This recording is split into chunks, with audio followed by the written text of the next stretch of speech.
Africa has to take responsibility for its own destiny. We have to take responsibility for our future and the welfare of our people. We have great potential, and our time has come, in the sense that we are discovering lots of natural resources. Investors are beginning to take a very close look at Africa and are investing. We've also finally come to the conclusion that oil is not everything, and that we used to be a strong powerhouse for agriculture, which employed our people, which fed our people and educated our children, and that we should take agriculture seriously and run it as a business. And quite a lot of African governments and companies are looking at this. We need to get the African farmers, these great army of women who produce our food, to go beyond subsistence farming, make it small businesses for them to earn a decent living. And I think on the governance side, there is improvement. There's improvement in governance. Bright young African men and women, well educated, are returning to the continent to make a difference. And we have a young, dynamic population. We need to make sure they are educated, they are healthy, to be a powerful workforce as we propel Africa ahead. And I'm also happy that the two of the main bricks on African development is being tackled: lack of infrastructure and lack of energy.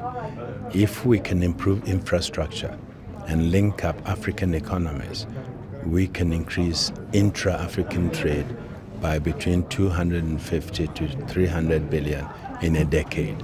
And this is why I'm excited, for example, about East African Common Market, about some of the initiatives ECOWAS is trying to take in SADC. We need to trade amongst ourselves as well as trade with the outside world.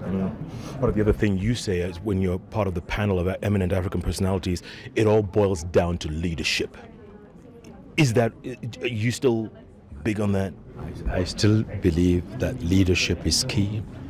We need leadership. We need leaders who understand their role, who understand the needs of their people, and understand that they will be tested and judged by how well their people do. And I think we also have to understand that a healthy democratic society has to be built on three pillars: stability and peace, so that people can go around and do their business and carry on with their lives. The second is development and growth, so that people have activities and others. You cannot have development without stability, and you cannot have stability without development and growth.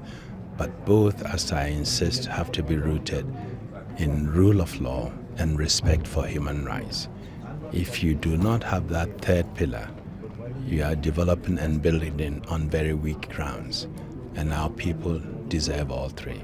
When people say that Africa is moving one step forward, two steps backwards, will there always be the Malis, the Central African Republics, the Somalias? Will there always be those kinds of conflicts despite the continent moving forward? We live in a complicated world. It will not always be smooth sailing. There will be difficulties.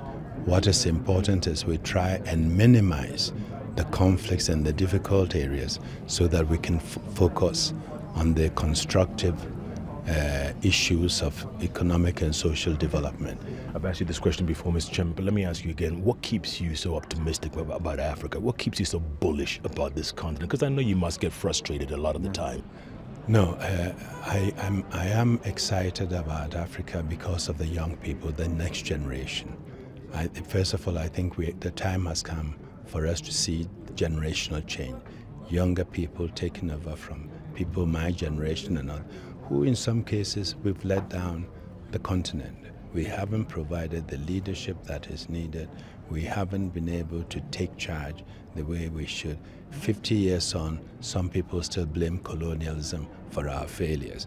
When are we going to take responsibility? So the young people give me lots of hope. The economic indicators that I have given you is also very positive. And what is even more important is that the people realize that they have power, and where the leaders fail to lead, the people will make them follow. And that bright young African population could be a very positive, if you wish, demographic dividend. And I see a dynamic Africa trading with itself, a dynamic Africa with young leadership taking charge and determined to make Africa what it ought to be. So I'm very, very bullish on the continent.